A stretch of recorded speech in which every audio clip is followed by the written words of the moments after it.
Nós sabemos que a nossa capacidade de raciocinar nos trouxe até aqui. E com certeza, quando nós olhamos para todo o nosso contexto histórico, sabemos que não foi tão simples chegar até aqui. A nossa mente foi que nos colocou num patamar único no planeta Terra. Nós somos os únicos animais a pensar de forma diversificada e complexa, e com isso, criarmos utensílios a partir das nossas imaginações. Afinal, quando nós olhamos para todo esse movimento mundial, o que existe por trás disso? Já pensou? É sim o nosso incrível poder de imaginar. Como diz o filósofo Leo Gura, o mundo é uma imaginação.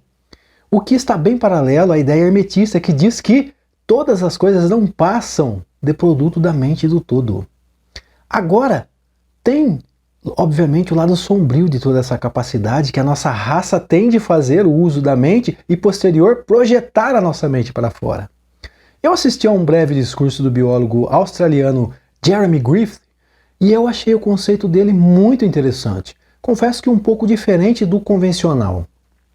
É basicamente, desde que nós viemos a este mundo, nós somos o quê? Bombardeados de estímulos externos, e é claro que é através desses estímulos que a gente passa, de certa forma, a compreender o mundo e as pessoas à nossa volta. Mas, será que esses estímulos realmente estão alinhados com o nosso instinto?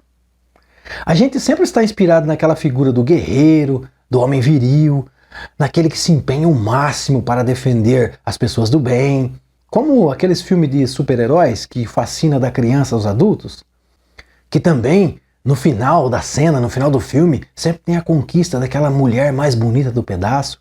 Depois vem a escola, e nós aprendemos na escola um pouco sobre competição e coisas mais, e depois vem aquele tal do empenho e esforço para realizar os nossos sonhos, né? E depois ainda tem mais, tem todo esse espírito altamente competitivo e concorrente do capitalismo, e depois tantas outras loucuras diárias que nós vivemos atualmente.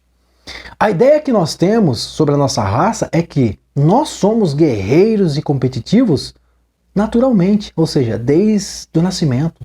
Que os nossos instintos eles são agressivos e animalescos. Porque quando nós falamos em instintos, nós associamos ele diretamente a potenciais incontroláveis, percebe? E até mesmo esses potenciais eles são perigosos. E por essa razão nós tentamos o quê? Desenvolver algumas fórmulas para nós controlar os nossos impulsos mais primitivos, que parece ser, em primeiro momento, incontrolável. Mas o biólogo Jeremy Griffith, ele vai dizer que o nosso instinto é dócil. Opa! Ele vai dizer que é cuidador, que é afetivo e que naturalmente nós temos essa necessidade de criar grupos e trocar afetos e carinhos, envolvendo até mesmo a questão da sexualidade. Obviamente, né? E como nós podemos ter noção concreta desta análise? Bem interessante, por sinal. Essas informações vêm a partir das pesquisas dos macacos bonobos. Os bonobos eles compartilham 98,7% do nosso DNA. Melhor dizendo, as informações genéticas dos bonobos e nós humanos é praticamente idêntica. E com isso, é de muita valia o quê? Estudar o comportamento dos bonobos, que agem, com certeza, sempre instintivamente. E nesse caso, o que nos diferencia deles é justamente a nossa incrível capacidade, o nosso poder de imaginar. Nós somos seres com um tipo de mente altamente criativa. Ao estudar os bonobos, os pesquisadores vão nos relatar o quê?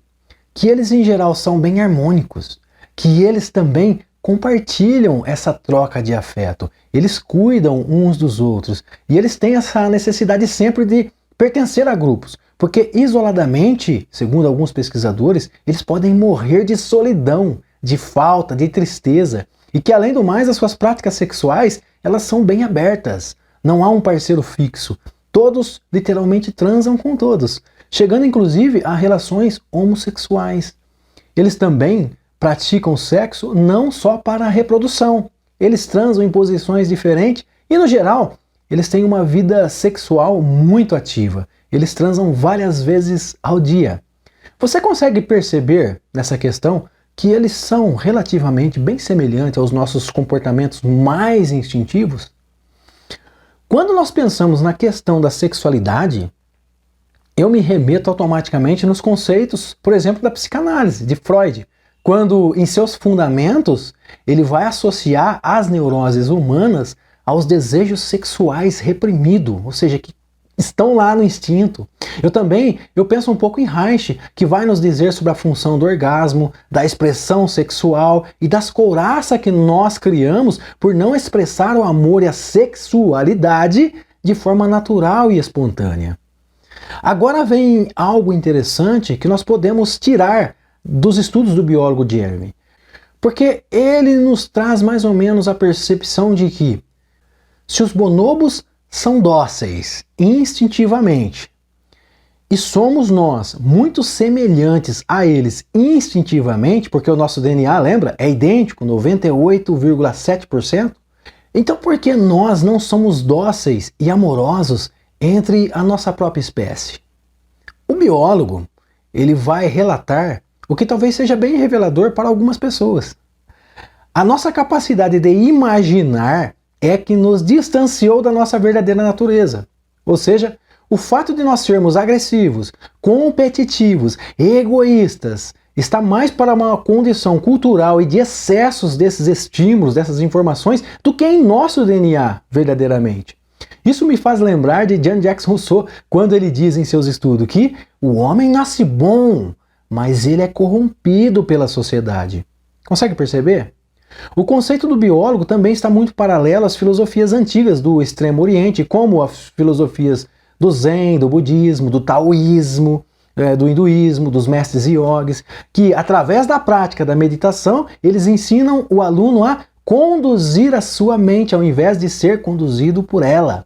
Para resumirmos esta breve análise, é como se todas essas histórias e conversas, essas informações de todos os lados, elas afogassem a nossa vida e a nossa verdadeira natureza. E com isso, nós ficássemos perdidos no meio de toda essa bagunça, de toda essa zorra.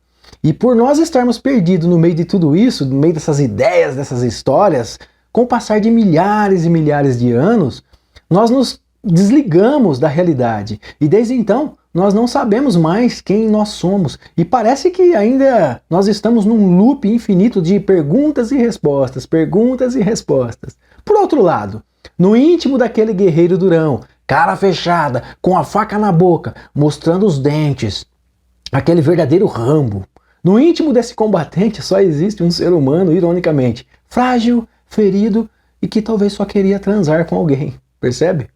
Mas por não ser acessível o afeto, o cuidado, as interações afetivas tão necessárias à nossa raça, o homem ele acaba por se aborrecer e com isso ele vai se conflitar. O que eu percebo é que o biólogo, através de sua pesquisa, quer nos dizer que instintivamente nós nascemos para amar e ser amado.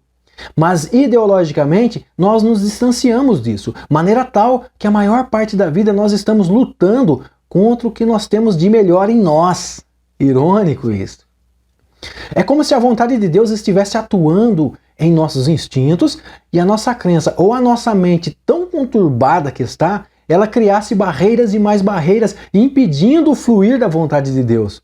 Não é bem taoísta esse conceito? Quando o Tao, ele é um fluxo onde todas as coisas fluem e quanto mais você souber navegar nesse fluxo espontâneo, melhor você vive.